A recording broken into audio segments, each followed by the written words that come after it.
So let's talk about habits again. Welcome to the 1% where we learn something about everything. There are 4 steps to building habits, and they are cues, cravings, response, and reward. So I'm going to use a particular habit to elaborate on the explanation. The example I'm going to use is a very common and popular habit which we all do, that is pressing our phone. So let's go. Number 1, cue. Cue are what triggers us to want to perform a habit. They are the thing that whenever it happens, or whenever we see it, or whenever our brain notices those things, we want to perform a habit. So for example, now let's take this pressing of phone. Some people, when their phone vibrates, then they want to perform the habit of pressing their phone. Some people, when they are bored, they want to press their phone. Some people, when they are out and they are lonely, they want to press. Many things can trigger people to just pick up their phone. I want to press their phone.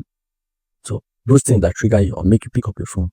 Some people, when they just wake up, they want to press their phone. Those are the cues. When the next step is the cravings. This is like the motivation or the desire or the urge, anyone you call it, to perform the habit. For someone that likes pressing their phone, when that notification comes in, or when they are bored, or whatever the cue is that makes them want to press their phone, they have that strong desire, like it's almost unstoppable. They must press that phone whenever those cues or triggers occurs. Then the next one is response, which is the actual performance of the habit. It could be in form of thoughts or action.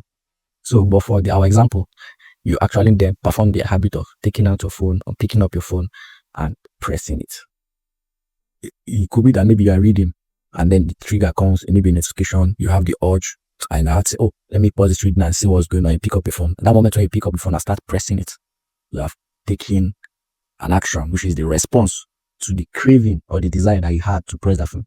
And finally, we have the reward. This is what comes when you have performed the action, when you have done what you want to do.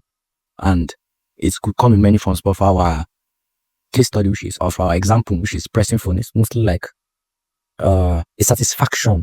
Yes, let me put it like a satisfaction. So now you're satisfied. The urge or the cravings has been satisfied. This process applies to almost every kind of habit, whether good or bad. And sometimes it's not as slow as I explained it. This thing happens sometimes in seconds, in minutes. It just depends on the type of habit. Sometimes it happens unconsciously. We don't even know that it happens. These 4 steps, and it just happens.